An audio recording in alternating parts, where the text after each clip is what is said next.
Mesdames et messieurs, amis téléspectateurs, bienvenue à ce programme spécial à l'occasion de la présidentielle 2023. Nous recevons un candidat, nous recevons un hôte de marque. Nous allons avec lui pendant quelques minutes discuter de son programme, de ses idées, de son combat, de ses convictions. Nous allons ensemble avec lui approfondir un peu ce qu'il prépare pour la population et ce qu'il pense lui offrir à la population. Et puis il répondra à des questions de journalistes qui sont d'ailleurs dans cette salle et que je vais demander à venir me rejoindre très rapidement sur ce plateau. Il s'agit de Myriam Bokéchou.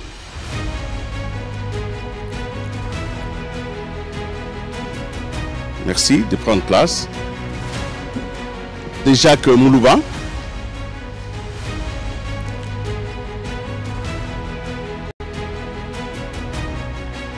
Merci Jacques. Oscar Mbal.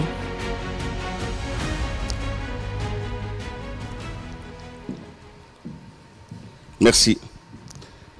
Il est le numéro 20 des candidats.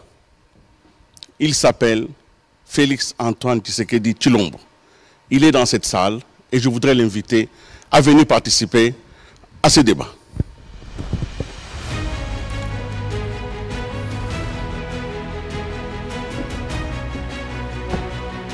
Bonsoir. Bonsoir, monsieur. Je vous en prie. Bonsoir, madame. Bonsoir, monsieur. Merci. Merci.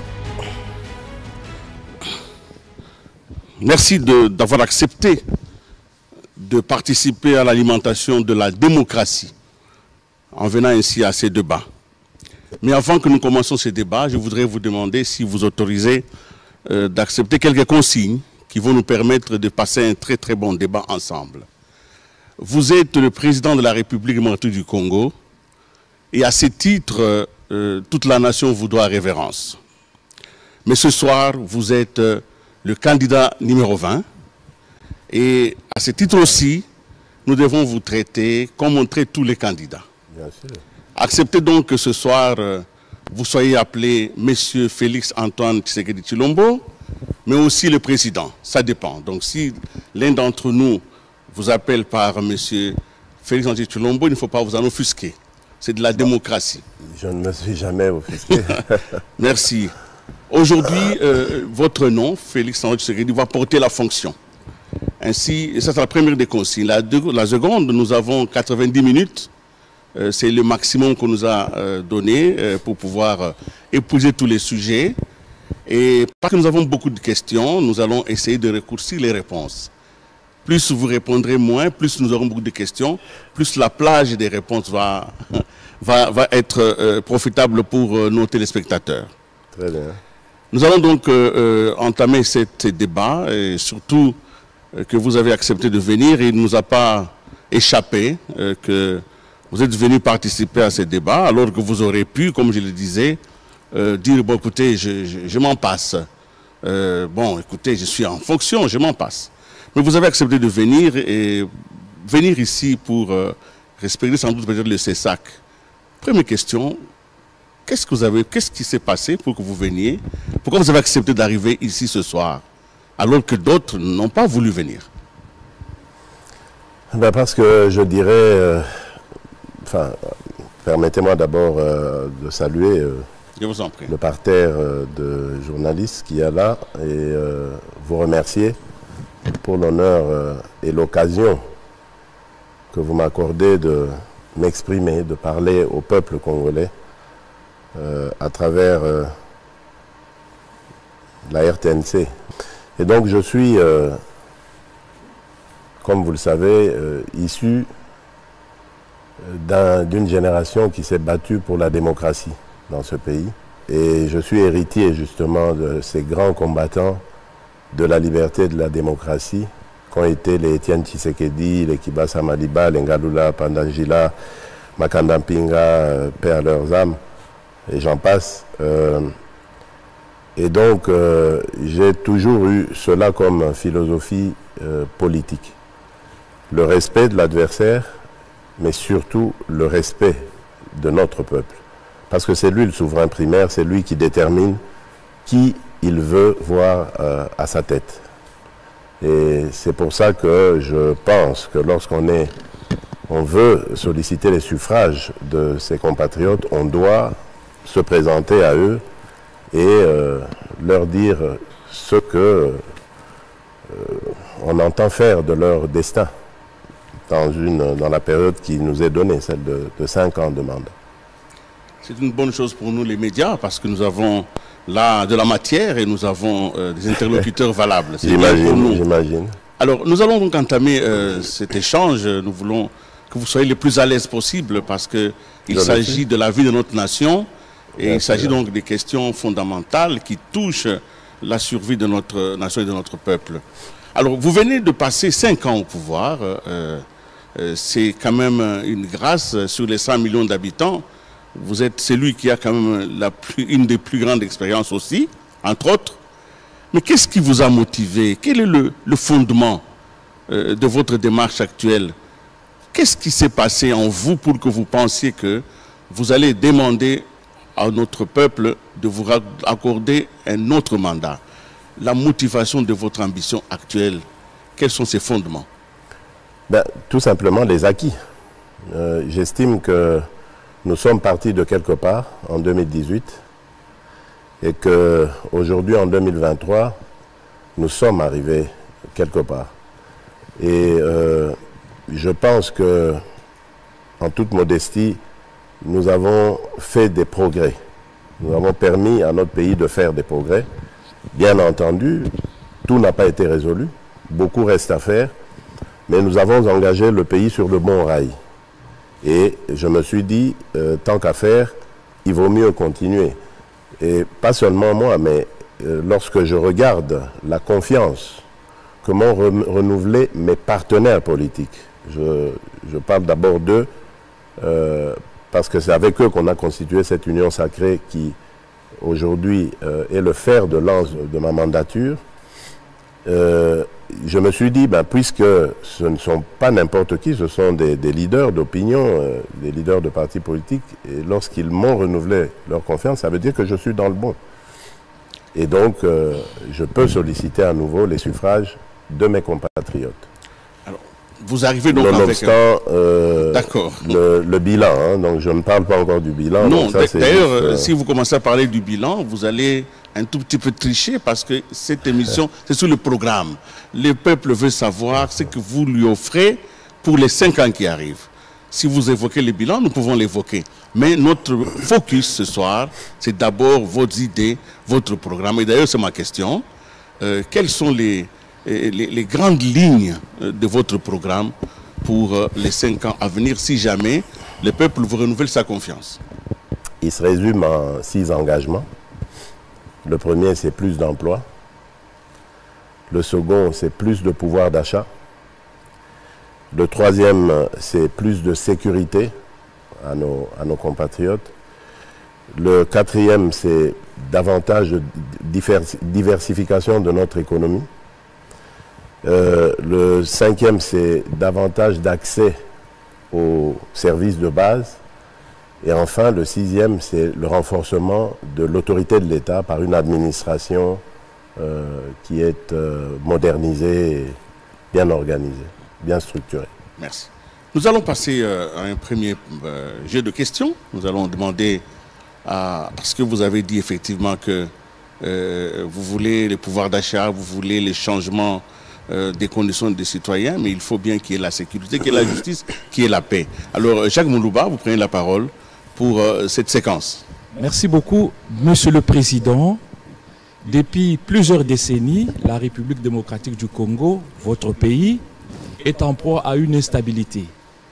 Il y a l'activisme de groupes armés, il y a la guerre à l'Est pour le moment, la guerre avec le M23 appuyé par le Rwanda. Et c'est en ce moment-là que vous cherchez à être réélu. Alors, une fois réélu, quel est ce plan Tshisekedi? Quelle est cette recette que vous préparez pour que la guerre puisse cesser et que le pays soit pacifié dans les 5 ans à venir? Merci pour la question qui est très intéressante d'ailleurs. je voudrais noter d'abord que ça fait près de 30 ans que cette situation existe.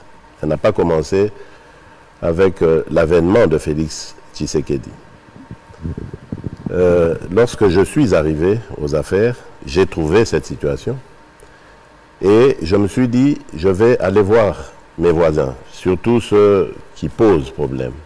Et point n'est besoin de vous les décrire, pour leur proposer un modèle autre que celui sur lequel on a toujours vécu, c'est-à-dire en se regardant en chien de faïence, se soupçonnant, s'accusant, bref, se détestant même, on va dire, parce que on sent maintenant les tensions entre nos pays respectifs, mais surtout nos peuples respectifs, ce qui serait vraiment dommage parce que nous sommes condamnés à être des voisins à vie. Donc, il ne faut pas vivre en ennemis, c'est mieux de fraterniser. Et donc, je pensais que c'était vraiment la solution. Et l'un de ses voisins, le Rwanda en l'occurrence, pour ne pas le cacher, l'a même vanté, a même accepté, a apprécié cela, et la communauté internationale tout entière d'ailleurs avait apprécié cela. Mais quelle ne fut ma déception, mon désappointement lorsque l'année dernière, en février 2022, on nous poignarde dans le dos. Au début, c'était malheureusement des dénégations, et puis finalement, ça s'est précisé. C'était le Rwanda qui appuyait le M23 dans le but de déstabiliser la République démocratique du Congo.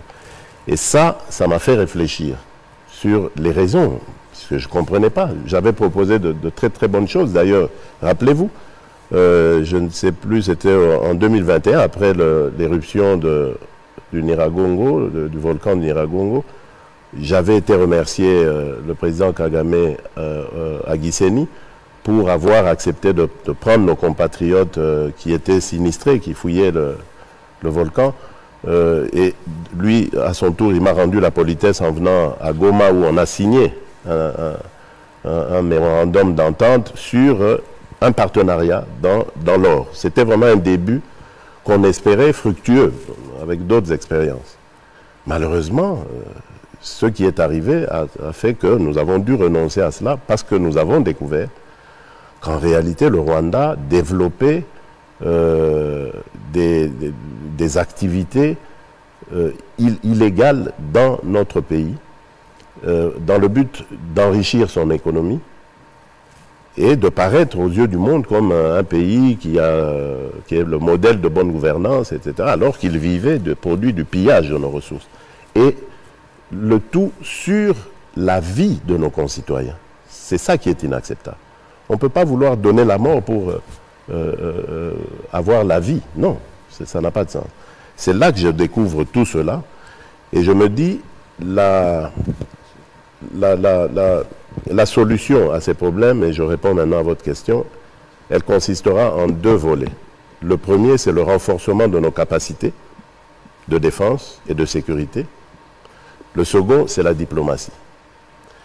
Grâce à la diplomatie, la dénonciation, la sensibilisation, nous avons réussi à obtenir quand même la désignation aujourd'hui du mauvais, du méchant, du Rwanda. Et avec la montée en puissance de nos forces armées, nous allons, au bout du compte, préserver l'intégrité de notre territoire national et nous mettre à l'abri de toute aventure future que voudrait mener un voisin ou quiconque d'autre pour déstabiliser notre pays. Donc voilà dans quoi je suis en train de mener le pays et je suis très confiant, ça marche très bien. Oui, et à court terme... Un instant, comme vous avez la question, il y a une question sur les sujets. Et puis vous reprenez la parole, d'accord? Ok, attendez, je vous en prie. Oscar Mbal. Monsieur le Président de la République, vous êtes candidat à votre propre succession.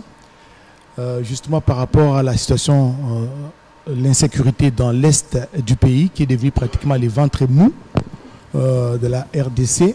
Est-ce que vous avez un plan, un programme à court terme pour mettre fin à cette insécurité? Vous avez dit vous-même que ça a fait plusieurs décennies. Est-ce que vous avez un plan à court terme pour mettre fin à cette insécurité? Parce que d'autres challengers qui compétissent avec vous, ils disent que dans 6 mois, ils peuvent terminer la guerre dans l'Est. Oui, ce sont des mots. Dans 6 mois, faudrait-il encore dire, expliquer comment on va le faire? C'est facile, ça c'est comme un slogan, on le récite et puis ça suffit. Non, je crois que il faut être sérieux et comprendre que c'est un problème très complexe. Il y a plusieurs phénomènes dans le phénomène. Il y a l'agression de pays voisins avec pillage des ressources de la RDC en prime et massacre de nos populations. Mais il y a aussi un volet conflit communautaire. Au sud Kivu, on le voit, et en Ituri, on le voit aussi. Donc vous voyez, il y a un conflit à plusieurs vitesses là, une vitesse internationale ou régionale, on va dire, et une autre plus interne. Et donc, il faut y aller méthodiquement et de manière tout à fait, j'allais dire,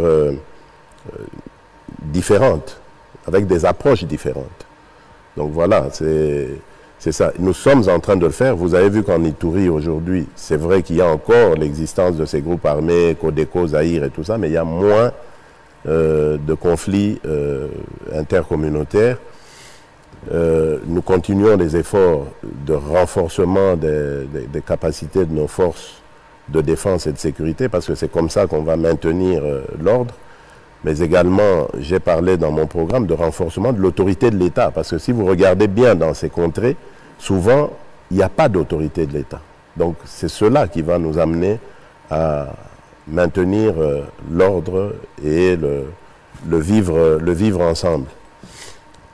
Alors l'autre volet, c'est plutôt le comportement du voisinage. Mais ça, c'est comme je l'ai dit, il faut sensibiliser la communauté internationale, mais en même temps, être suffisamment dissuasif pour les garder chez eux et les maintenir à l'écart de nos intérêts. Vous reprenez le micro. Monsieur le Président, vous avez parlé de la montée en puissance des forces armées de la République démocratique du Congo. Justement, après les opérations de mixage et brassage de triste mémoire, vous êtes arrivé à réformer en dotant donc, les forces armées d'une loi de programmation militaire, justement pour arriver à renforcer cette capacité. Est-ce que vous avez engagé ou vous entendez mener d'autres réformes au sein de l'armée pour justement arriver à de bons résultats? Oui, bien sûr. Mais vous savez que nous avons déjà la loi de programmation militaire, une loi qui n'a jamais été votée dans l'histoire des forces armées de la République démocratique du Congo et qui va permettre à notre armée d'avoir un budget conséquent qui l'accompagnera dans toutes ces réformes. Les réformes existent, donc c'est déjà ça, c'est là la réforme.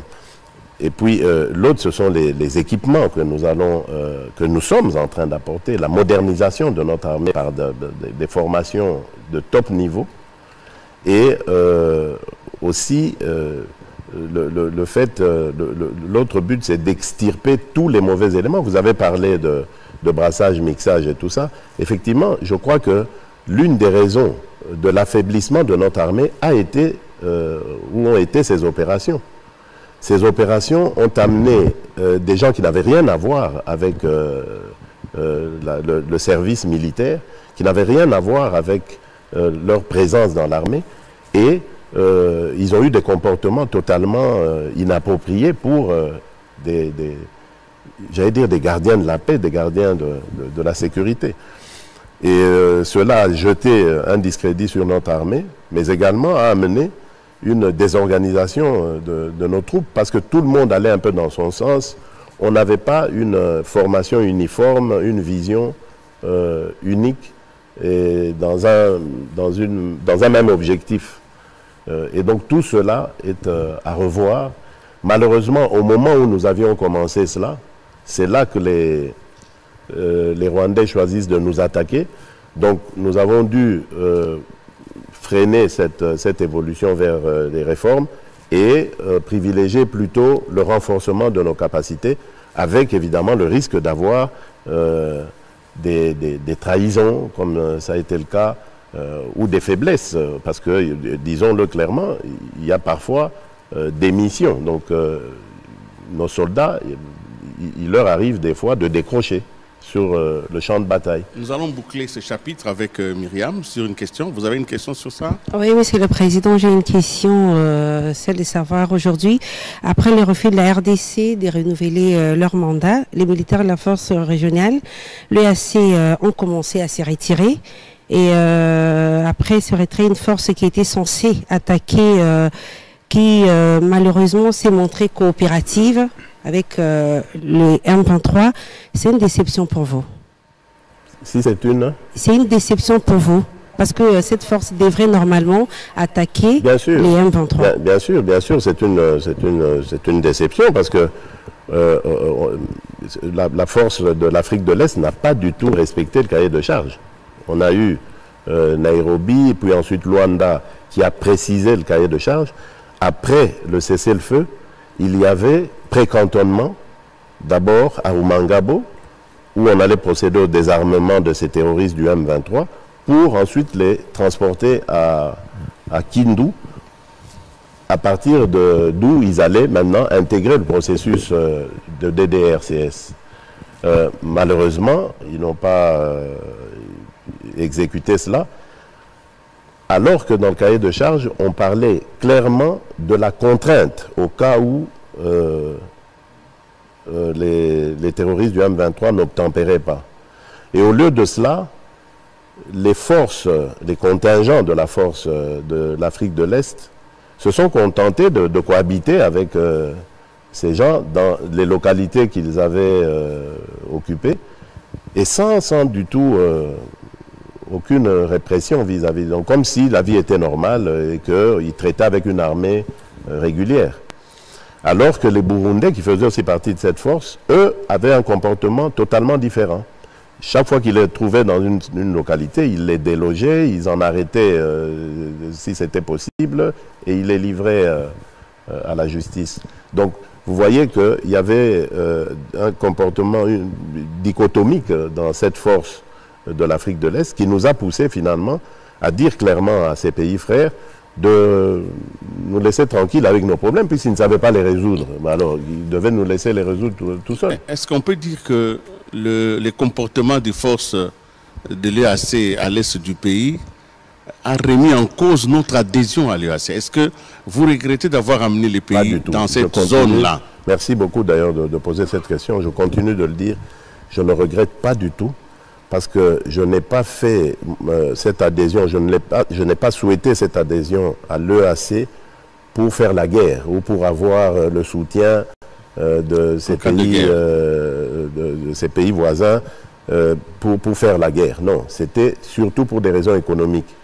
Il y a un pan entier de la population congolaise, celle vivant à l'est, au nord-est, qui dépend économiquement du commerce avec l'Est, avec l'Afrique de l'Est.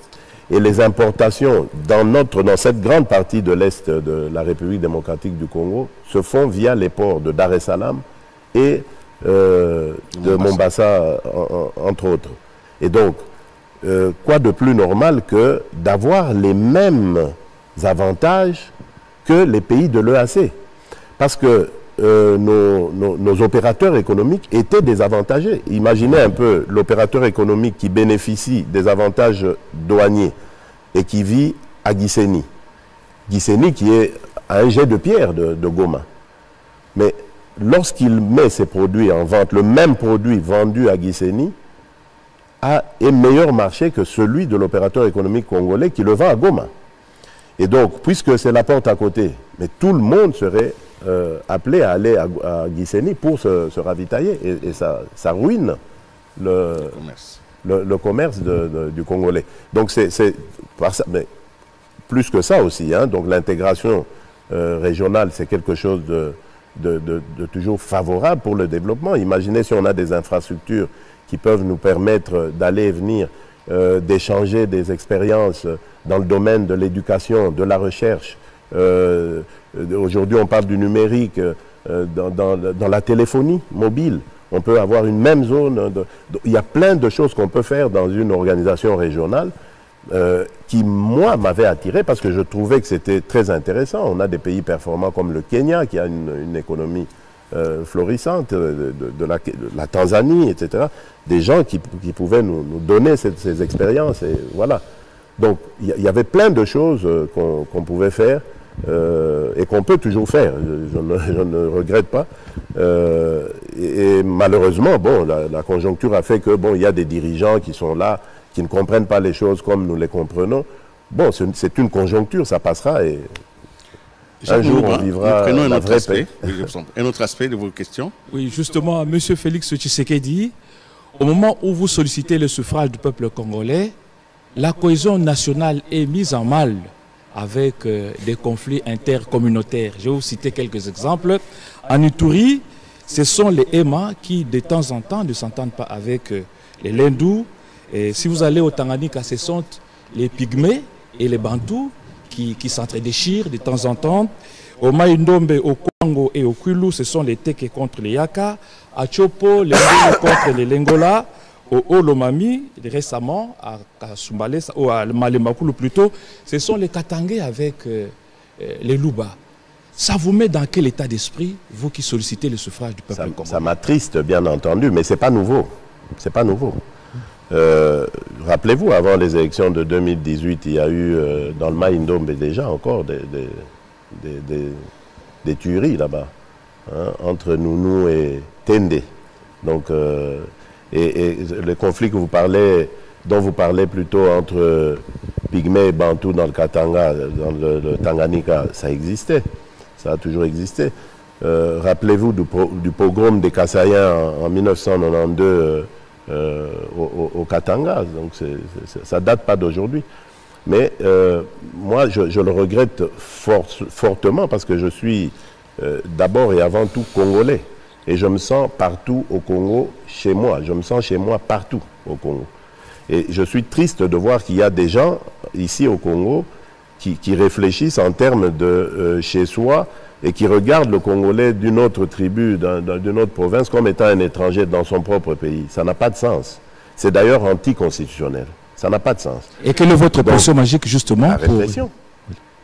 La répression, il faut de tolérance zéro vis-à-vis de ces comportements-là. Tolérance zéro. Bon, des fois, il faut peut-être une approche pédagogique parce que parfois ça part de problèmes stupides, de limites foncières ou de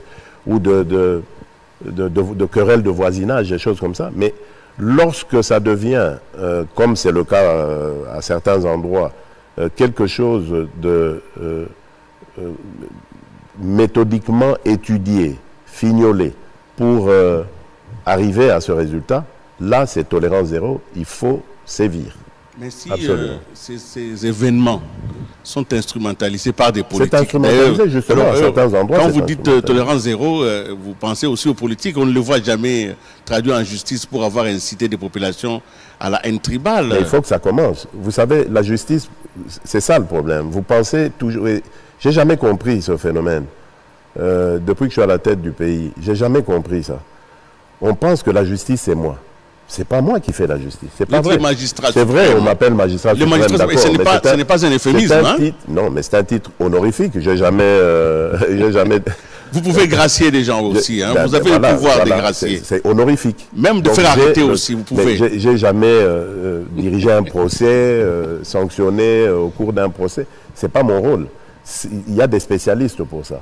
Et c'est pour ça que je me bats pour qu'on ait une justice qui soit vraiment efficace, parce que je crois en cette parole de la Bible qui dit que c'est la justice qui élève une nation. Je crois fermement à ça. Et pour moi, l'état de droit passe justement par l'instauration d'une justice juste, mais surtout efficace dans notre contexte actuel. Myriam, une question en Lingala peut-être? Oui, tata mokonzi ya mboka na question pour na bao bazolanda biso na Lingala. Olakaki que mandat na yo otie yango mingi pour na etali kosilisa insécurité. Ozo silisa premier mandat mboka Congo bato mosusu bakozala na droit ya kovoter ote na devoir pardon parce que bazali na makoki wana teni no koyebisa na bango. Bon, na kosenga bango bolimbisi pour ezali mokano nanga te, hein? Ngai na lingaki penza Congolais nyonso azwa occasion ya ko voter. Mais za mokano nanga te, banguna bakoteli biso, bitumbe kangi biso. Soki na lobaki tozelisana nu maponomi. Tobimisa banguna na mboka, elinga pesa occasion na banguna misusu toza na bango kati ya mboka awa ba récupérer situation politiquement ba ke nango nde misusu en complicité na bapayao baza ko guider bango yango na lobaki bon to bundana nu totala neni toko bengana bango avant processus ya enrôlement ici là toko quitter pour ndenge na lobaki awa ndenge tokanaki c'est-à-dire totiaki motema na force ya Afrique de l'Est que tango bakoya bakokokasiko ko permettre biso tokende na malembe na kosilisa conflit wana tolekisi tango na bango basale loko moko te to se retrouver siko bandeko ebele bazana nu na possibilité ya ko s'enrôler te bandeko ya Masisi na ya Rutshuru. Bon, Tobi, Likambote, tokende nanu na waponomi, tokotala, c'est pas la première fois que ça arrive. Na élection en 2018, bandeko ya na Maindombe pe na Beni, ba vota kite. Tango maponomi esili, après ba ko pesa bango occasion, tango kimia ekoti. Tokosala pe bongo, il y a pas de problème.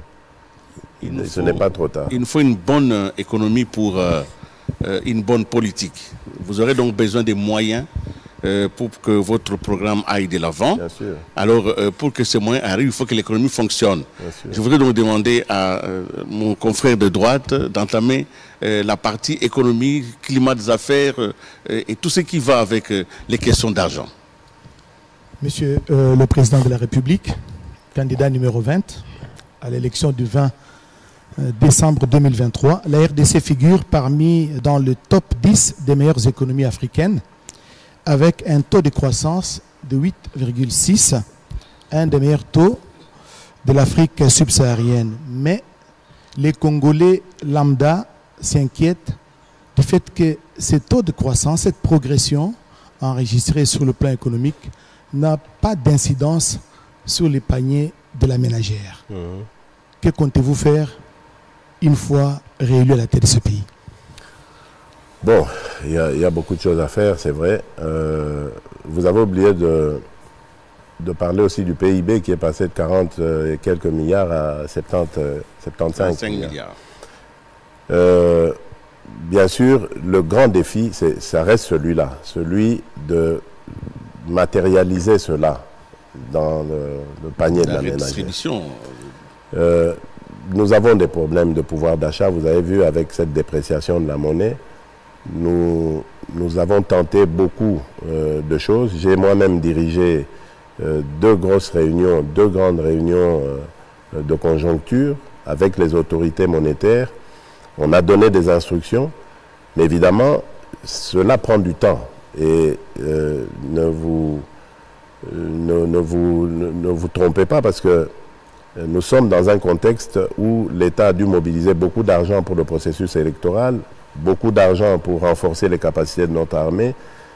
Ça appelle évidemment à des devises et cela a des conséquences sur le franc congolais et du coup sur le pouvoir d'achat.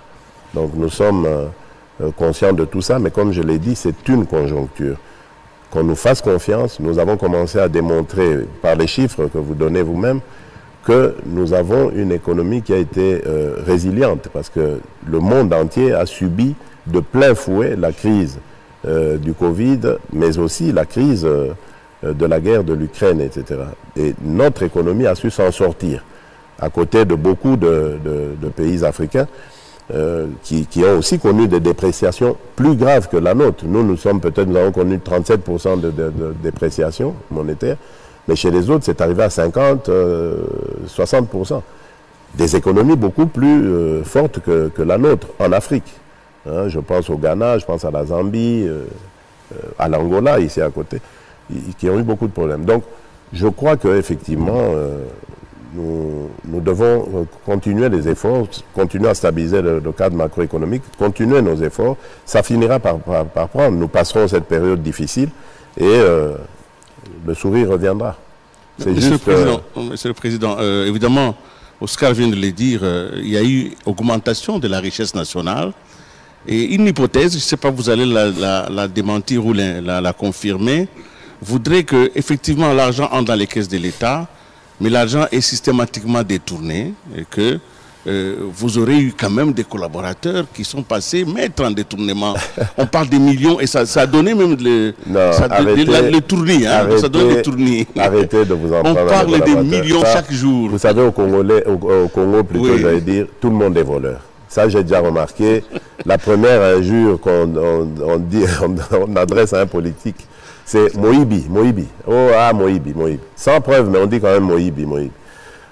Attention, n'oubliez pas que nous sommes le régime qui a mobilisé le plus de ressources. Donc ça veut dire qu'on a réduit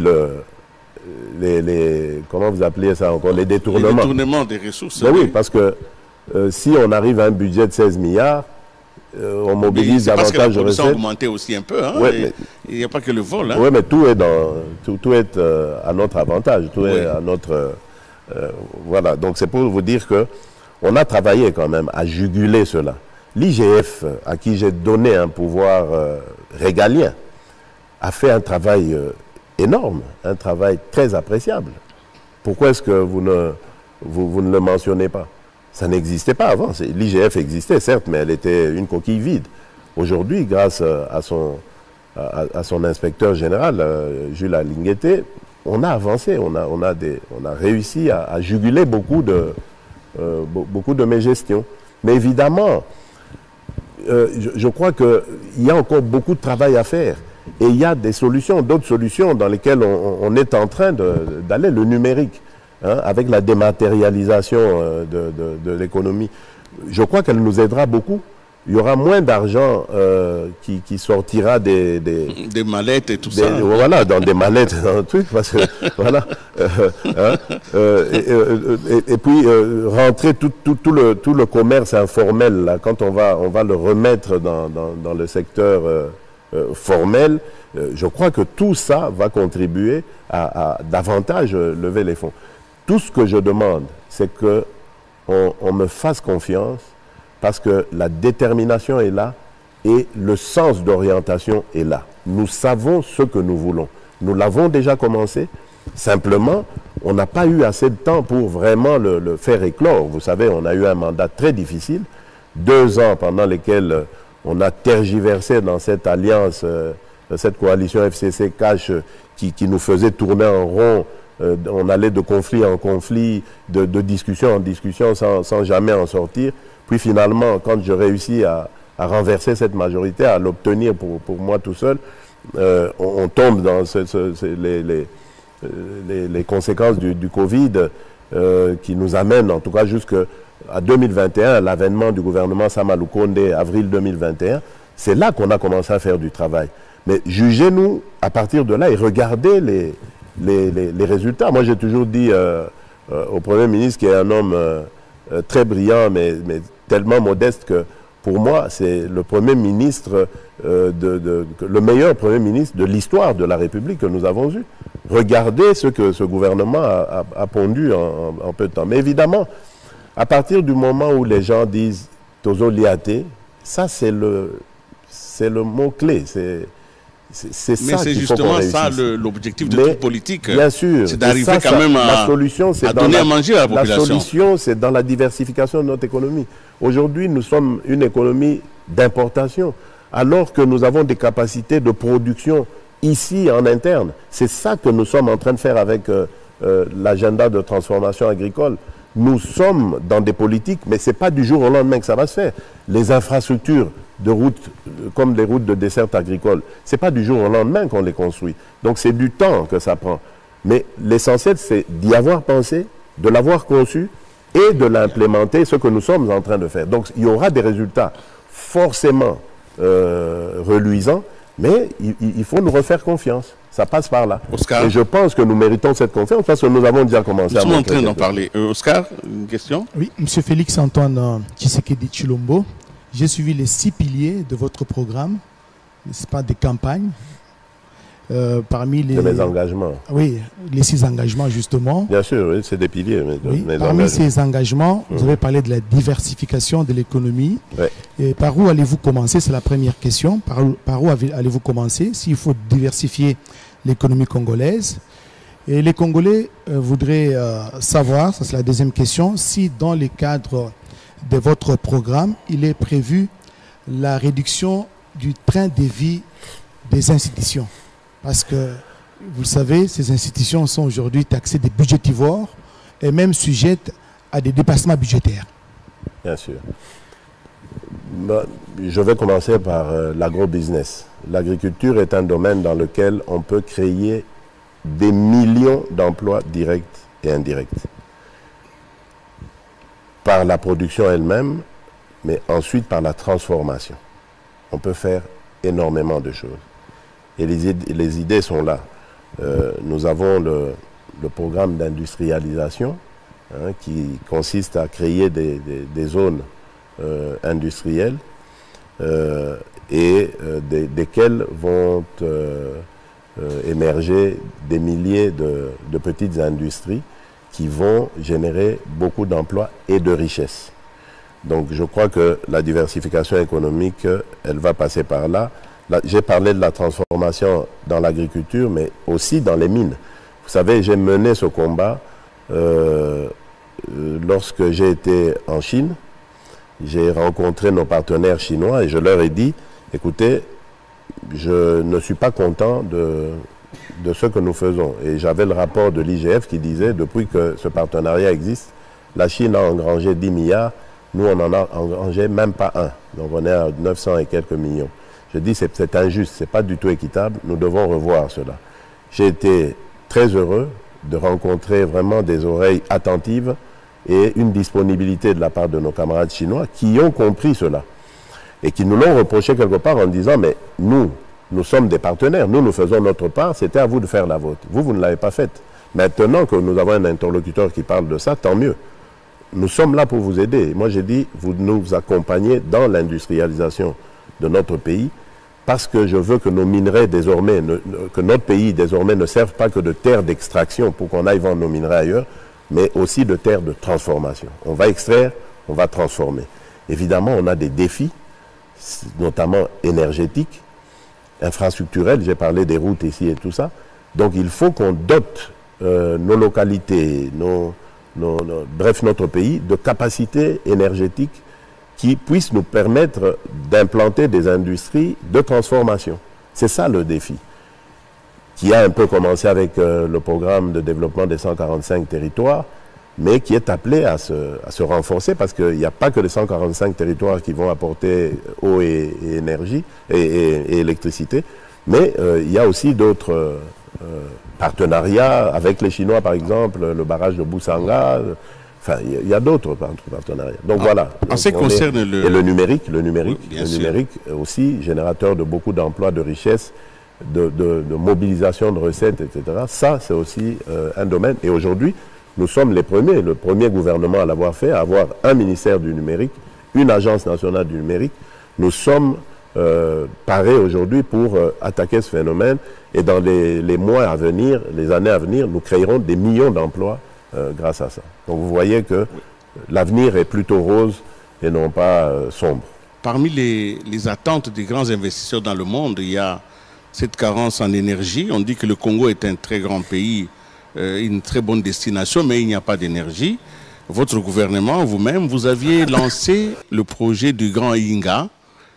Il faut quand même reconnaître que c'est resté un peu dans le domaine des slogans. Qu'en est-il exactement de ce projet? Et auquel projet vous avez associé celui du port en eau profonde de Banana? C'était des projets intégrateurs, vous en avez parlé. Peut-être que nous ne le savons pas maintenant que nous en parlons, mais est-ce que nous pouvons savoir si ça a commencé? Si ça n'a pas encore commencé, est-ce que dans les 6 engagements que vous avez, vous comptez toucher à cela? Oui, bien sûr. Vous avez parlé du Grand Inga, et je ne suis pas d'accord avec vous lorsque vous dites que c'est un slogan. Non, non. Pas du tout, on travaille. Malheureusement, il y a eu beaucoup de découragement de nos partenaires avant que je n'arrive aux affaires. Donc lorsque je suis arrivé aux affaires, j'ai trouvé une sorte de consortium sino-espagnol qui n'avait de consortium que le nom. Parce que lorsque j'ai vu les uns et les autres, ils ne savaient même pas qu'ils existaient en tant que consortium. Voilà, donc on était un peu dans le vide. Là, j'étais, j'allais dire, assez découragé. Et puis j'ai vu quelques intérêts qui se manifestaient, notamment un ancien patron de la Banque mondiale, il est coréen, je crois, qui avait amené un groupe d'intérêts. Mais on a eu des discussions et puis le Covid est arrivé, on n'a pas pu continuer. Puis il a disparu. Puis il y a eu un Australien qui s'est manifesté aussi. Lui, c'était un peu plus accentué. Mais finalement, on n'a pas eu de conclusion intéressante parce que tout simplement, ce n'est pas un constructeur de barrage. Donc lui, il avait une vision au-delà de la construction du Grand Tinga, c'est-à-dire la production de l'hydrogène vert. Mais il se proposait de financer la construction d'Inga. Et alors, son montage n'était pas du tout encourageant, pas du tout motivant. Donc, ça s'est effrité. Mais le sérieux que le pays a commencé à montrer a ressuscité les anciens intérêts, ceux dont je disais qu'ils avaient disparu. Aujourd'hui, les Chinois sont très intéressés. Et, tenez-vous bien, la Banque mondiale aussi nous dit qu'elle est intéressée.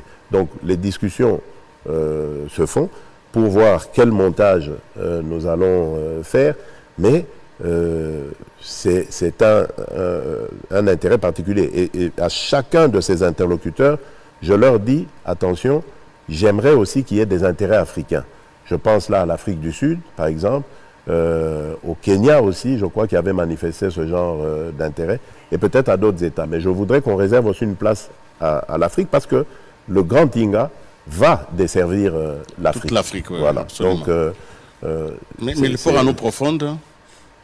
Le port en eau profonde, bon, c'était un projet qui datait de l'époque de mon prédécesseur, qui avait été très mal ficelé, très mal ficelé, ça je vous le dis, parce que je l'ai tenu de la bouche du chairman de DP World lui-même, le constructeur, le développeur du projet, qui m'a dit, Monsieur le Président, c'était à Davos en l'année du Covid, là, 2020, juste avant le Covid. Il m'a dit, Monsieur le Président, je suis d'accord avec vous parce que j'avais émis des réserves. J'ai dit, moi, je ne continue pas. Et à ce moment-là, leur contrat s'achevait au mois de mars de 2020.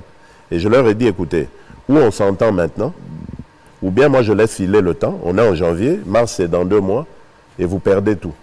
Et je cherche un autre... Alors il m'a dit, Monsieur le Président, vous avez raison. Ce projet était très mal ficelé. On s'est même demandé si ceux qui avaient fait ça étaient des Congolais. Authentique, ce que je vous dis. Je lui ai dit, voilà, ben, moi maintenant je vous dis, moi je suis Congolais, je veux revoir ce projet, et voilà comment on l'a mis en place. J'ai été reçu à Abu Dhabi, à Dubaï, on a discuté de cela, de la faisabilité. Ça a un peu pataugé au moment des années Covid, là. Et puis finalement, on a bien démarré. Et là, les coups de pioche ont commencé. Hein. Donc le projet est en construction. Mais il est en 2 phases, parce qu'il y avait le camp de l'armée navale, là, de la force navale. Il fallait délocaliser.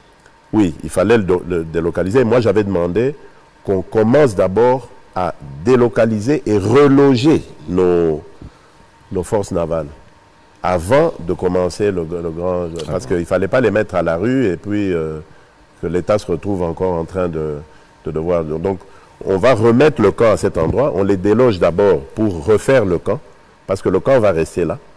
C'est l'entrée d'une grande frontière, donc le camp de la force navale doit être là. Et un peu plus loin, ils vont développer le port.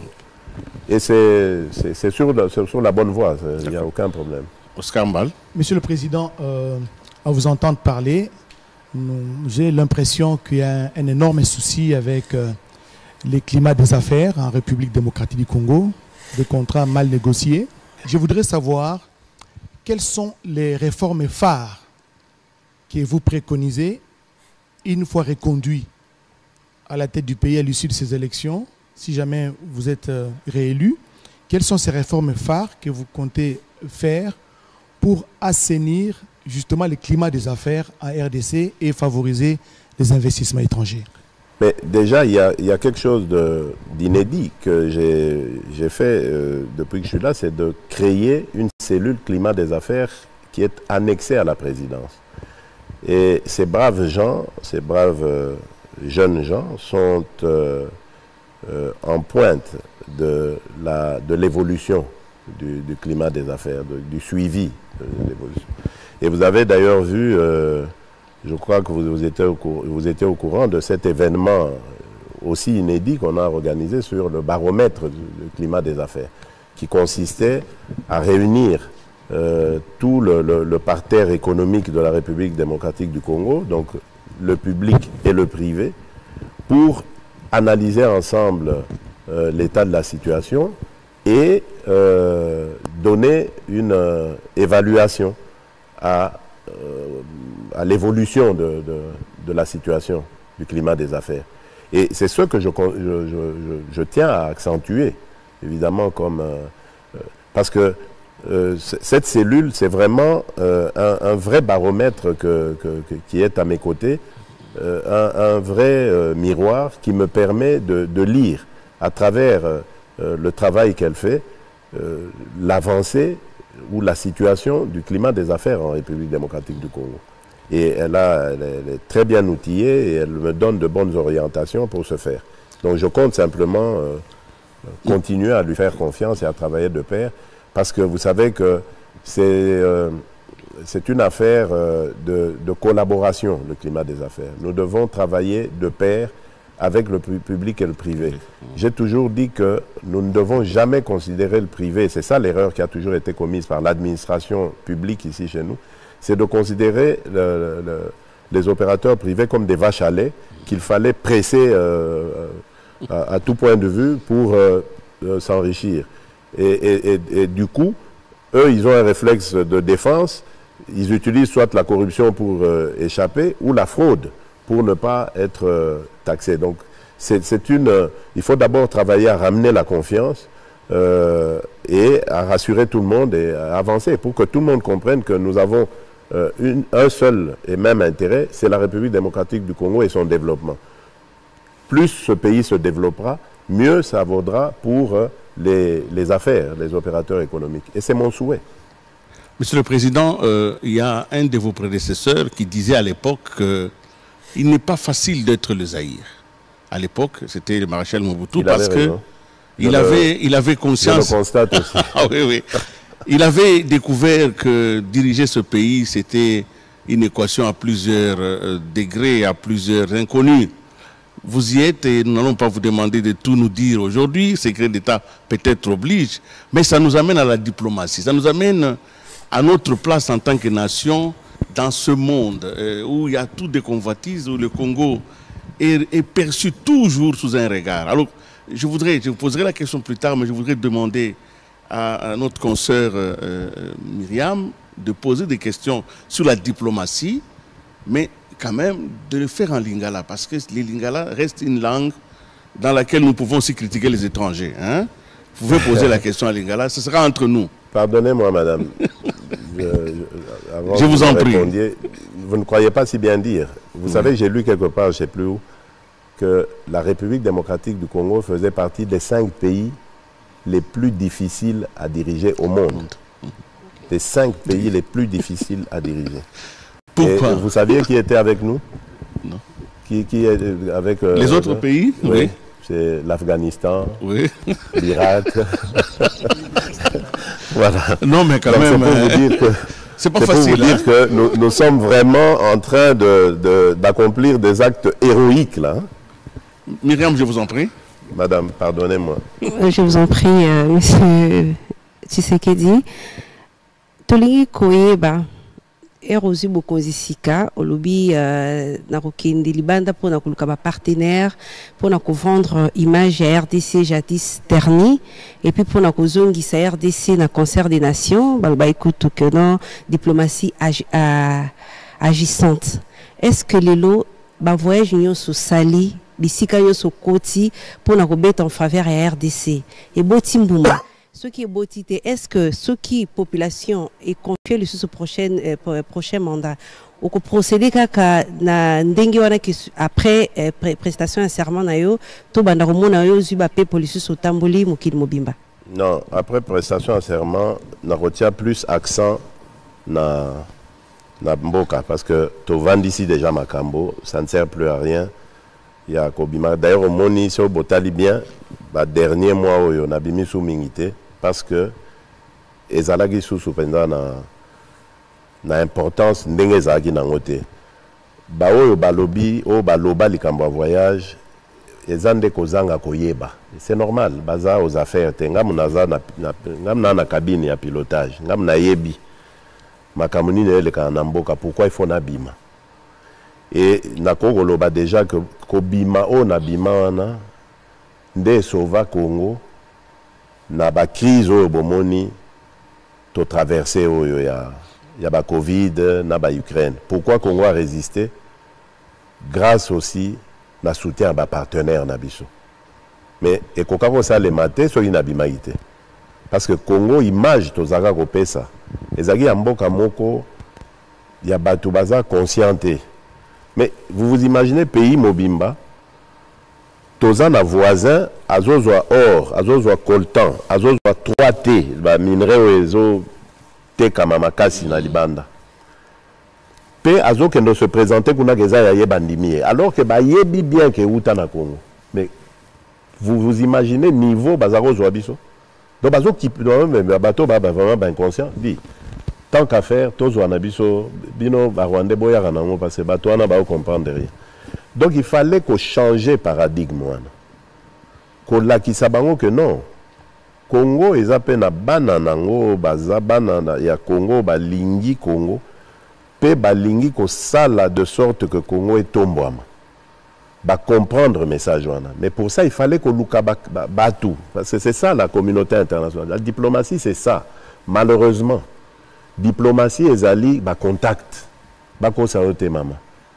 Diplomatie et lingaka chaise vide te. Ceux qui ont osa muto chaise vide, osa muto charisme. Ceux osa muto ba jeu na diplomatie simbate.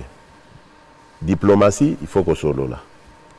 Il faut échanger, il faut développer l'amitié. C'est ça qui nous a aidés. Et moi, je suis fier. S'il fallait recommencer, on recommencer. Mais, et je voudrais vous dire, maman, bah voyage on les a plaisir, hein. Pour osana idée ya ndenge na kembaka. Bah heure à vol, tamso comme boy bah il que lobby ezo bandana 8h du matin, yo comme bah 2h, 3h du matin, fatigue à voyage. Mais il faut kende, il faut solo là. Bah, c'est pas facile. Donc, vraiment, ça ne... Ngaï, vraiment, si c'était que, bon, proposer les logo, monsieur, et logo, que voyage, c'est éprouvant. Mais monsieur le président, même partenaire Rwanda baza ko financer Rwanda ou azali pays agresseur et RDC. Moi tu vas jouer double jeu. C'est pour ça que nazo le banayo likambo yo ezali et oumeli depuis 30 ans. Pendant 30 ans, tozaki absent. Webi frazo na auto lobano na yoka kiango et pas ya sous-secrétaire d'État américain on a yambaki awa je sais plus il y a quelques mois na tangoye na lobeli na quand on est bana bozo soutenir boye vraiment batu bazo koufe pa na ngai ça fait bozo lo ba génocide ya Rwanda na ya 94 d'accord.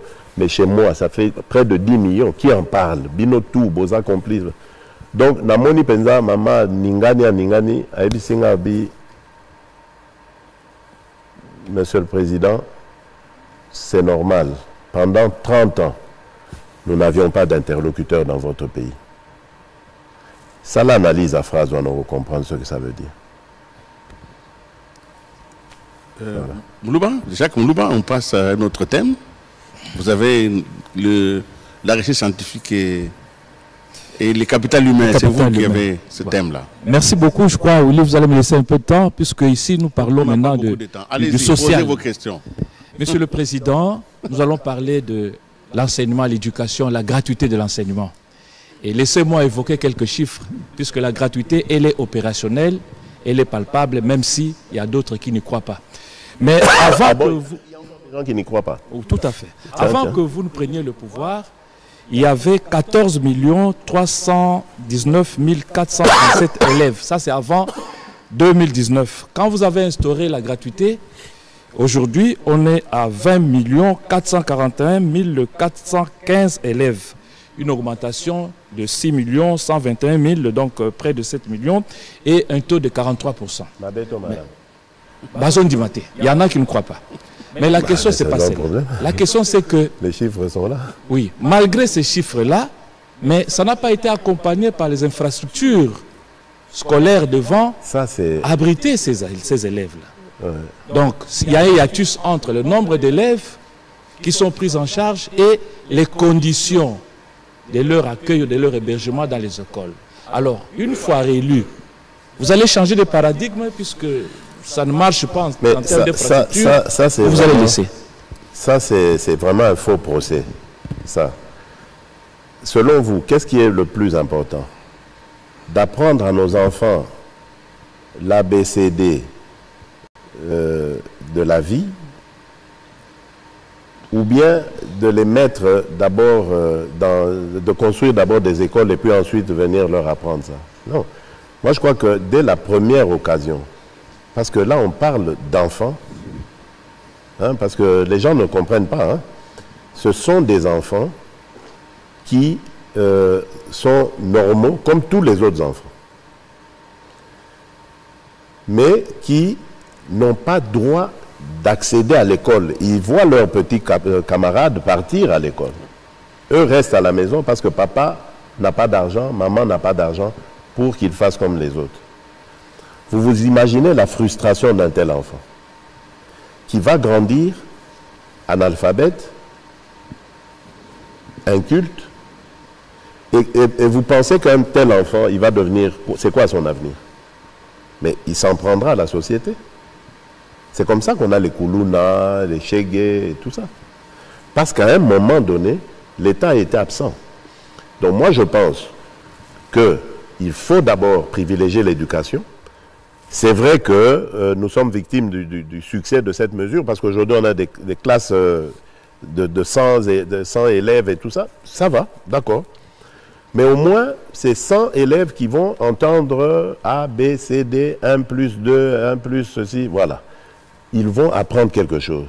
Maintenant, puisqu'on n'a pas les moyens, des moyens colossaux, mais nous les développons au fur et à mesure. J'ai parlé ici économie, comment est-ce qu'on va diversifier notre économie, mobiliser davantage de recettes. Le défi, il est celui-là. Et nous avons commencé. On n'est pas en train de vous raconter des histoires ici. Nous avons déjà construit près de 3000 écoles déjà. Dans le cadre du plan du PDL 145, on a déjà construit un peu plus d'un millier d'écoles. Dans le cadre de la politique gouvernementale elle-même, EPST, on a construit aussi 1 millier d'écoles. Et dans la coopération avec les partenaires, on est à 150 et quelques écoles. Donc ça va continuer. Mais ce sont des infrastructures, c'est pas... comment je dirais moi, c'est pas quelque chose qu'on va sortir de terre du jour au lendemain rien que par un claquement de doigts. Non, ce sont des infrastructures, ça se construit, ça prend du temps. Et surtout que notre pays est vaste et parfois il y a des localités qui sont difficiles d'accès, les routes et tout ça. Donc il faut développer tout ça. Les gens, je comprends qu'ils soient impatients. Mais ce n'est pas Félix Tshisekedi qui a dirigé ce pays depuis 1960. Donc, moi, je ne fais qu'arriver, qu'ils me laissent le temps, c'est tout ce que je leur demande. Je partirai de la tête de ce pays en ayant laissé, en tout cas à mon successeur, vraiment une situation qui lui permettra de continuer toujours dans le bon. Moi, c'est tout ce que je demande, c'est ça. Mais en tout cas, on est sur le bon parce qu'on est à plus de 3000 écoles construites déjà à ce moment. Couverture santé universelle avec comme première réalisation, si on peut parler en ces termes, la gratuité de la maternité. Et si on doit se rendre compte qu'il y a 516 zones de santé en République démocratique du Congo qui devront bénéficier justement de cette couverture santé universelle ou de la gratuité de la maternité.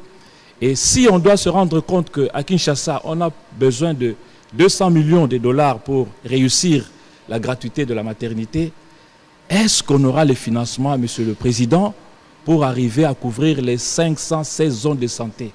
Est-ce qu'avec un budget de 16 milliards de dollars américains, on va réussir ce projet? Est-ce que ça ne sera pas du bluff pour les 5 ans à venir? Non. D'abord, je ne crois pas à ce que vous dites sur les 200 millions. Non, c'est beaucoup moins. On doit être dans les 40 et quelques millions pour cela.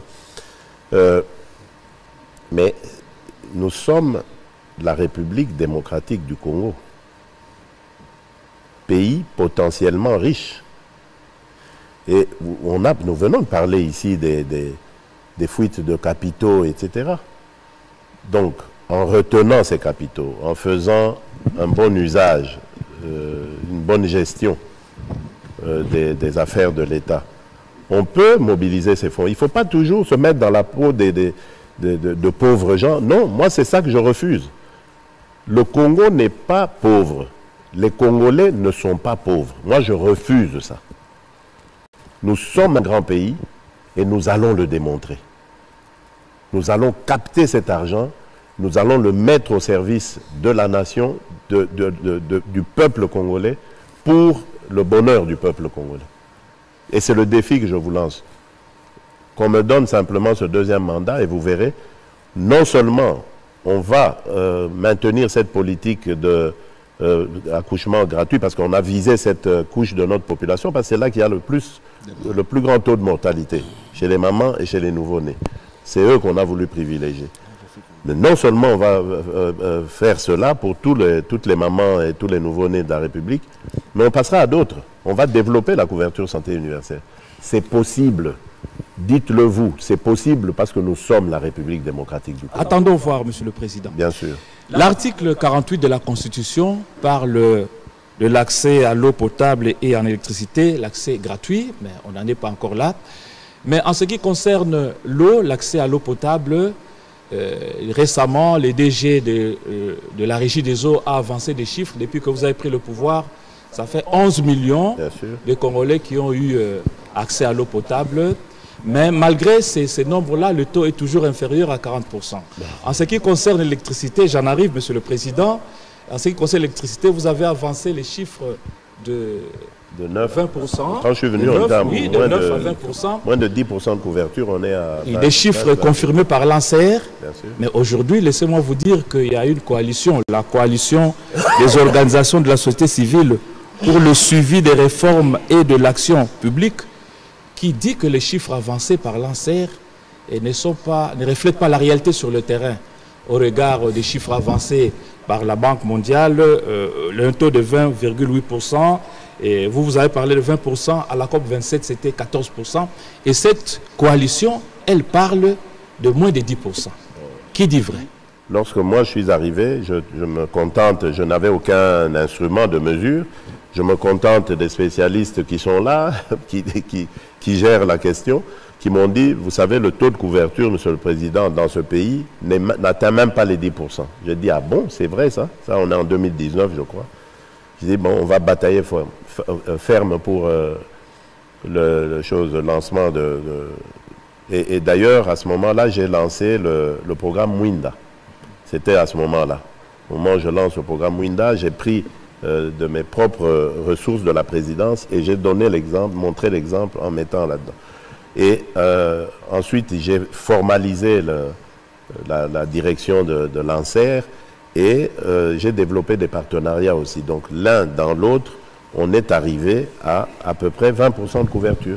Mais on va se dire, bon, ceux qui le disent là, ils ont de quoi prouver ce qu'ils avancent. Donc c'est chacun qui avance ses chiffres. Mon objectif, c'était qu'à l'horizon 2030, on soit à 70% de couverture.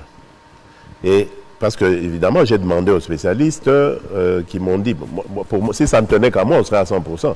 Mais évidemment, j'ai demandé aux spécialistes, ils me disent, au rythme où l'on va, à l'horizon 2030, on sera à 70%. J'ai dit, bon, tant qu'à faire, je prends. On part de 9%, je vous signale. Donc, tant qu'à faire, on y va, on avance. Aujourd'hui, on a plusieurs possibilités. Nous avons près de 800 sites dans le pays où nous pouvons développer de l'énergie hydroélectrique. 800 sites. Nous avons un pays ensoleillé où le soleil brille du 1er janvier au 31 décembre. Donc nous pouvons générer de l'énergie solaire grâce à notre environnement, notre agriculture, on va dire, etc. On peut aussi générer de l'énergie d'une certaine manière. Donc, nous avons des tas de pistes sur lesquelles nous pouvons couvrir le pays tout entier et dans une vitesse plus rapide même que ce qui était prévu par certains spécialistes. Et moi, c'est le défi que je me donne. Je pense qu'à l'horizon 2030, enfin 2028, pour ceux qui me concernent, si je suis réélu, je crois qu'on sera très loin. Monsieur le Président, il y a quelques mois, vous êtes parti à Londres, vous avez lancé ce principe-là de Congo Pays Solution. Nous sommes donc là dans la question stratégique du climat, dans la transition énergétique et numérique. Aujourd'hui, le Congo semble être au cœur d'un dispositif mondial pour résoudre des problèmes de la planète. Mais nous avons l'impression qu'ici au Congo, nous ne sommes pas encore à la mesure du défi attendu par le monde sur nous. Pourquoi? Alors, c'est la question que je vous pose. Non, c'est votre impression, ce n'est pas la mienne. Très bien. Mais alors, quelle est votre politique dans les 5 ans qui viennent pour que nous puissions répondre aux défis que le monde attend de nous? Le monde attend de nous quoi? Le monde attend de nous que nous puissions conserver nos forêts parce que ces forêts participent au combat contre le réchauffement climatique. Mais le monde attend aussi que nous puissions produire le lithium parce que ce produit va participer à la mise en place des batteries. Ça fait beaucoup d'enjeux. Comment vous comptez combiner tout cela, conserver la nature, conserver le climat, en même temps permettre aux populations de vivre de tout cela? On peut peut-être arriver au point qu'à la fin, tout le monde s'est servi sauf la population. Non, ça n'arrivera pas. D'abord, je dois vous dire que nous sommes un pays, comme vous l'avez dit, qui a des atouts, lesquels atouts d'ailleurs sont, j'allais dire, sont parlants. Donc, à eux tout seuls, ils parlent. On n'a même pas besoin de les vanter. Nous avons aujourd'hui, nous avons 60% du bassin des forêts tropicales du bassin du Congo. Donc nous avons 60, un peu plus de 60%. Et le bassin du Congo est devenu le premier poumon au monde. On dépasse même l'Amazonie maintenant, selon certains chercheurs, certains scientifiques. Et donc ça doit se capitaliser. Malheureusement, nous avons eu des engagements qui ne sont pas respectés de la part de la communauté internationale, qui devaient aider justement des pays comme les nôtres, qui ont des atouts aussi considérables, à pouvoir préserver ces forêts. Parce que c'est un patrimoine mondial maintenant. C'est grâce à ces forêts qu'on n'a pas de scandale climatique. Il y en a déjà aujourd'hui des catastrophes, mais grâce à nos forêts, on maîtrise encore certaines choses. Or, il y a des populations qui vivent de la déforestation, parce qu'elles se chauffent avec le bois, elles cuisinent avec le bois, elles construisent des habitations avec le bois, etc. Donc elles déboisent. Je ne parle pas de l'activisme armé, comme de ces forces terroristes du M23, tout ça dans le parc de Virunga, etc., qui vivent aussi en déboisant et en détruisant la biodiversité, qui contribue aux choses, à rassurer le monde à lutter contre le réchauffement climatique. Mais bon, la communauté internationale avait pris des engagements, elle doit les respecter. Pour que nous puissions, à notre tour, offrir à ces populations d'autres moyens que celle d'utiliser les forêts, et même que nous puissions renforcer ces forêts en reboisant. Donc voilà. Et malheureusement, ce n'est pas le cas. Et je me suis toujours posé cette question, celle de savoir, mais où va le monde? Des scientifiques, tout le monde est unanime aujourd'hui pour dire que le monde court un danger, cette histoire de réchauffement climatique, et elle a commencé à montrer ses effets, est très dangereuse pour le monde. Mais le même monde qui a promis de mobiliser les moyens ne le fait pas. Est-ce que le problème est de notre côté? Peut-être, parce que vous savez, et vous avez raison lorsque vous avez parlé tout à l'heure de est-ce que ça va vraiment arriver à la population et tout ça. Moi, je crois que c'est ça. Malheureusement, c'est ça qu'on nous colle, surtout nous Africains, comme image. Ce sont des voleurs, des détourneurs, des magouilleurs. Et cet argent n'arrivera pas, ne fera pas cela. Moi, c'est triste à dire, mais je crois que c'est à nous maintenant de travailler, de faire des structures qui soient suffisamment parlantes, suffisamment convaincantes pour amener ces gens à respecter leurs engagements. C'est pour ça que depuis quelques mois, j'ai désigné une spécialiste climat, une envoyée spéciale climat, qui est dédiée uniquement à cette tâche, celle de faire les structures qui soient suffisamment convaincantes pour amener la mobilisation de ces ressources. Et nous avons aussi, ça c'est le cas de le dire, une excellente ministre de l'Environnement, Madame Eve Lazaïba, qui se bat très bien sur tous les points. Vous avez vu comment elle nous a représenté à la dernière COP28, qui se bat sur tous les fronts pour mobiliser ces ressources. Et je suis convaincu que ça finira par payer. Ils finiront par nous prendre au sérieux, nous respecter et respecter finalement leurs engagements. Nous allons vers la fin de cet entretien progressivement. Est-ce que votre engagement, les 6 piliers, avez-vous un chiffre à offrir? Est-ce que le projet de gouvernance, le programme que vous allez mettre en place, est-il chiffré? Si possible, pouvez-vous nous avancer un chiffre global pour les 5 ans? En 2018, lorsque je suis arrivé aux affaires, enfin non, avant d'arriver aux affaires, j'avais présenté un programme qui disait que je passerais après le premier mandat, si je me souviens bien, à 85 milliards. Milliards, oui, oui.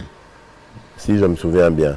Mais vous voyez que les aléas de la vie ont fait que... Vous n'osez plus vous avancer sur un chiffre. Je n'ose plus donner des chiffres parce que le Covid est arrivé à tout foutu en l'air, la guerre de l'Ukraine, et nous avons encore une guerre, nous, à régler. Je n'ai pas envie de m'engager sur des chiffres, mais ce dont je suis certain, c'est que nous progresserons, ça c'est sûr. Les chiffres, c'est de la propagande, c'est bien d'en donner, mais en même temps, lorsque on ne les atteint pas, ça devient une conséquence fâcheuse. Donc ce dont je suis sûr, c'est que nous sommes partis pour progresser. N'eût été la dépréciation de la monnaie maintenant, on serait peut-être à 20 milliards de budget cette année. Mais bon, on ira crescendo. Lorsque nous allons dématérialiser avec le digital, je suis sûr qu'on fera un bond net en avant. Lorsque nous allons diversifier mêmement, maintenant les spécialistes pourront nous dire à ce moment-là quelles seront les prévisions. Mais à ce stade, ce qui m'intéresse moi, c'est de faire évoluer le pays d'abord. Nous allons prendre les toutes dernières questions. Donc vous allez vous concentrer pour prendre une seule et unique question. Elle doit être extrêmement courte, pas d'explication, juste la question. Et puis notre invité va répondre et puis nous allons clôturer cette émission. Si vous êtes d'accord avec moi, allez-y Jacques Moulouba. Oui, une question en rapport avec le social, la toute dernière qui me restait. C'est en ce qui concerne les agents et fonctionnaires de l'État. Depuis que vous êtes aux affaires, on a avancé les chiffres de 300 000 qui sont mécanisés, reconnus, payés. Nouvelles unités, oui. 10 000 sont retraités.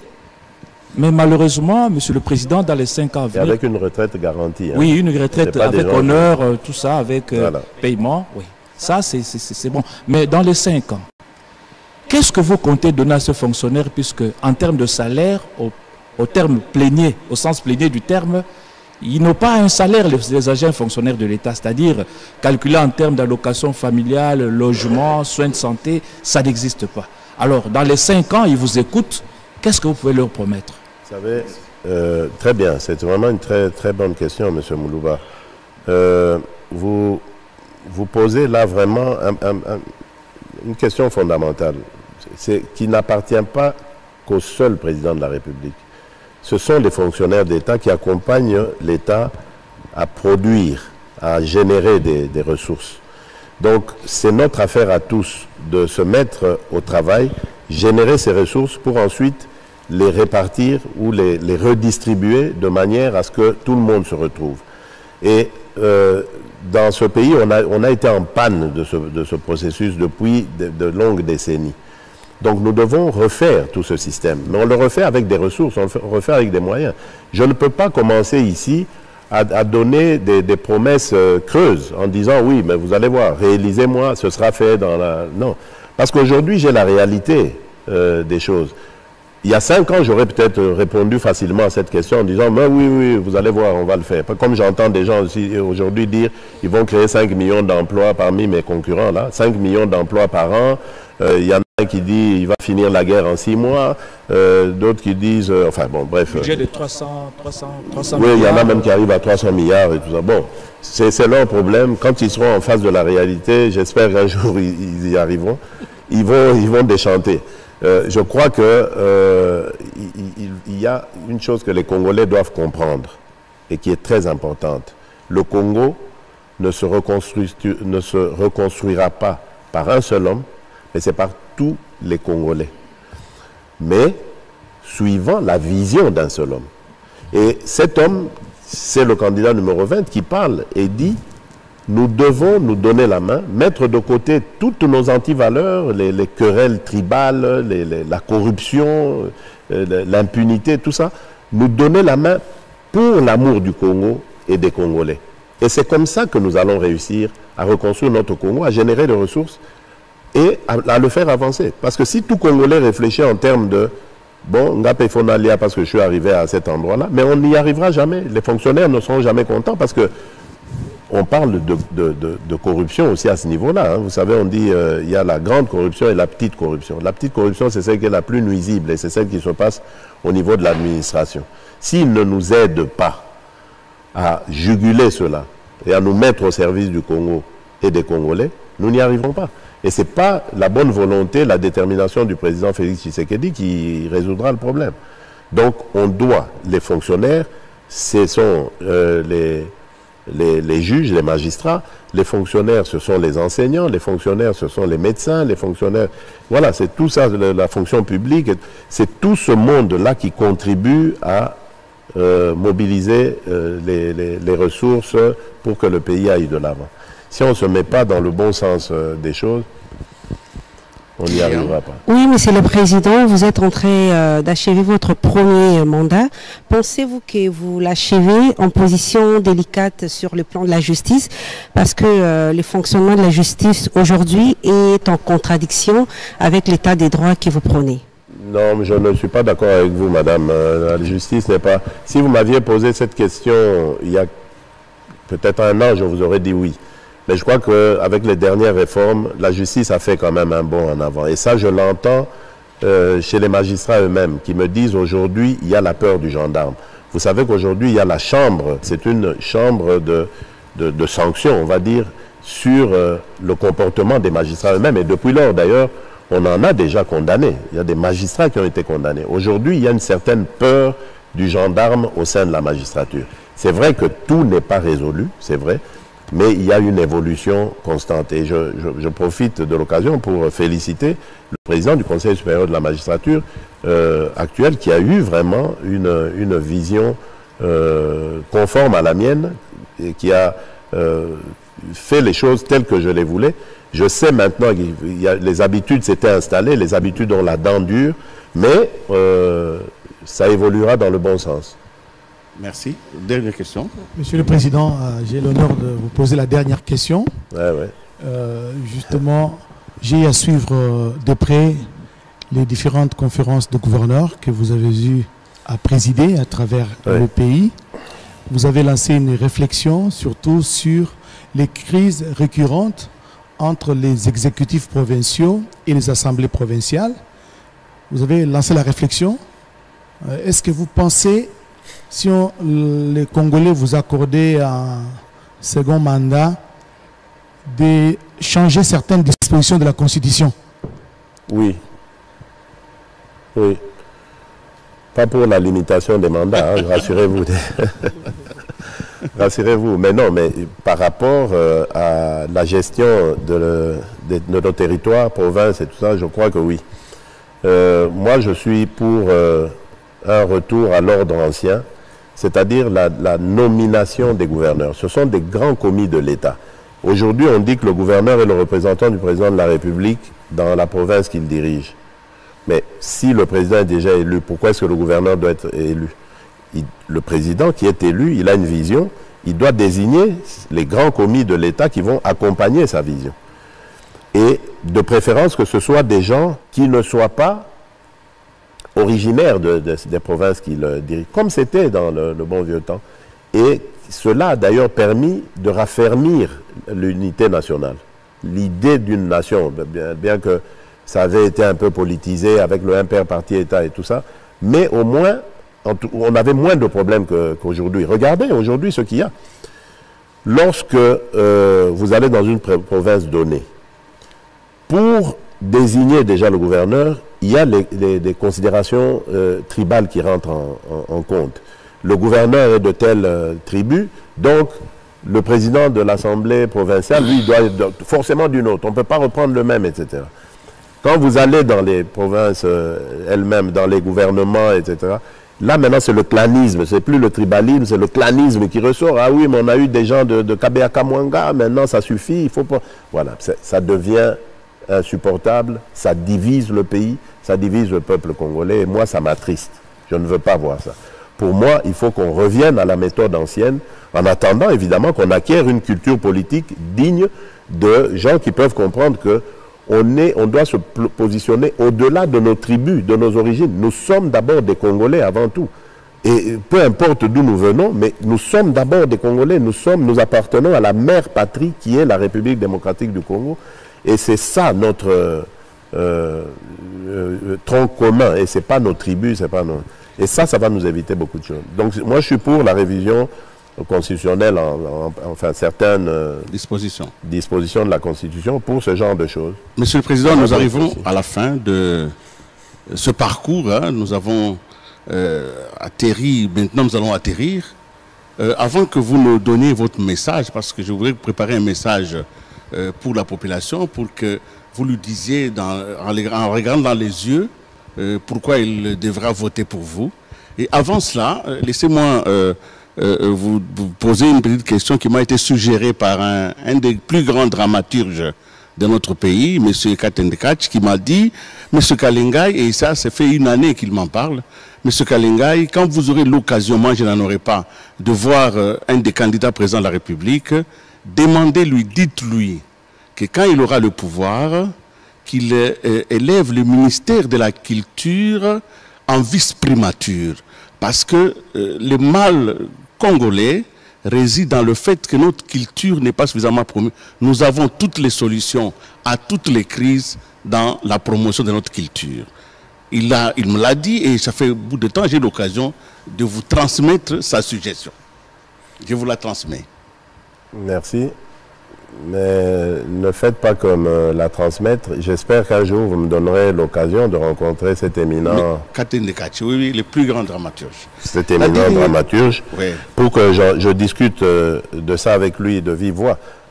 Je ne crois pas que c'est parce qu'on devient vice-premier ministre qu'on a plus de pouvoir que d'autres. Je gère le gouvernement. Je vois ces débats. Tout le monde est logé à la même enseigne. Ce n'est pas parce qu'on est vice-premier ministre qu'on a plus de pouvoir.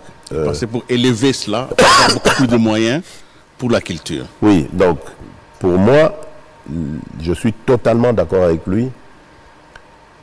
Nous devons nous baser sur notre culture et mettre davantage notre culture en avant.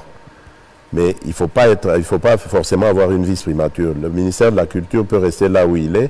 Il faudrait simplement lui donner peut-être plus de budget, mais également penser à ce qu'il oriente sa politique à travers les écoles. Il faut enseigner cette culture à nos enfants. peut-être depuis la maternelle et petit à petit monter crescendo. Parce que c'est comme ça qu'ils vont l'acquérir. Il n'y a pas d'autre secret, il n'y a rien d'autre, il n'y a que ça. C'est par l'école, par l'enseignement, l'éducation qu'ils peuvent ingurgiter ça. Merci. Et donc pour moi, je suis totalement d'accord avec lui. J'aimerais approfondir cette discussion si il est disponible. Et comme ça va résoudre son problème. Quand il dit il est sûr qu'il ne rencontrera jamais.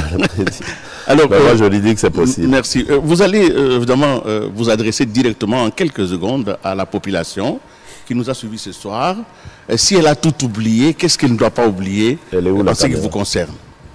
Celle en face, là? Je vous en prie. Oui. Bien, c'est simplement pour dire, le 20 décembre, nous avons deux choix. Celui de consolider les acquis, et je crois que j'ai été suffisamment convaincant pour démontrer qu'il y a des acquis, et des acquis qui ne demandent qu'à être consolidés. Ou bien on a le second choix, celui d'aller vers l'inconnu, le redémarrage à zéro, avec toutes les conséquences que cela comporte. Et donc, moi, je fais confiance au peuple congolais parce que c'est un peuple qui est mature, qui est un des peuples les plus mûrs politiquement d'Afrique, à cause ou grâce aux épreuves par lesquelles il est passé. Et je sais, je crois qu'ils vont faire le bon choix le 20 décembre en votant le candidat numéro 20. Merci. Que Dieu bénisse la République démocratique du Congo. Merci, nous vous remercions d'avoir été avec nous aujourd'hui et surtout d'avoir répondu à cette œuvre de redevabilité. Oui. Nous pouvons vous souhaiter que bonne chance pour la suite de votre campagne en espérant que Dieu va vous protéger le Congo. En tout cas, bonne chance. Merci beaucoup. Merci. M. Kalengai. Merci. Oscar. Moulouba. Voilà. Maman. Les hommages. Je vous en prie. Oui. Pour accompagner. Oui, merci. Je vais s'arrêter là parce que nous voulons prendre...